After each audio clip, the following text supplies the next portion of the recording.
नमस्कार, मी चंदू भैया। मागच्या वर्षी मी केंद्रीय समाज कल्याण मंत्री आदरणीय रामदास आठवले साहेबांना भेटलो होतो आणि त्यांना विनंती केली होती की वयोश्री योजना जी आहे ती नंदुरबार जिल्ह्यामध्ये सुद्धा राबवावी, तिचं शिबिर जिल्हा स्तरावर घेण्याची आम्हाला परवानगी द्यावी आणि जिल्ह्यामध्ये असलेल्या 60 वर्ष वयाच्या वरच्या लोकांना जे अपंग असतील त्यांना सर्व शासनामार्फत मोफत विनामूल्य किट देण्याचे करावे अशी मी मागणी केली होती। सुदैवानं ती माझी मागणी मान्य झाली आणि रामदास आठवले साहेबांनी मला पत्र दिलं की या आर्थिक वर्षातच म्हणजे 25-26 मध्ये 31 मार्चच्या आत नंदुरबार जिल्ह्यामध्ये सुद्धा शिबिर घेणं अत्यंत गरजेचं आहे। म्हणून सर्व आमदारांशी मी चर्चा करून नंदुरबार जिल्ह्यामध्ये शिबिराचं नियोजन केलं आहे। माझी विनंती आहे नंदुरबार जिल्ह्याच्या सगळ्या वयोश्रीमध्ये पात्र असलेल्या लाभार्थ्यांना की त्यांनी तुमच्या तालुक्यामध्ये जाऊन त्या कॅम्पमध्ये सहभागी व्हावं।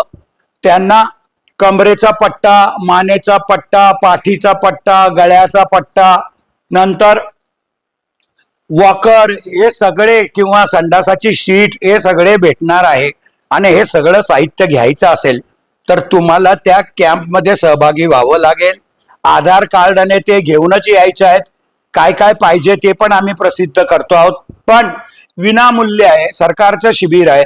तुमची तपासणी होणार या 17, 18, 19, 20, 21 आणि 22 या 5-6 दिवसामध्ये आणि त्याच्यानंतर पात्र असलेल्या लाभार्थ्यांना 1 महिन्याच्या आत ते किट त्या गावामध्येच देण्याची व्यवस्था आम्ही करणार आहोत।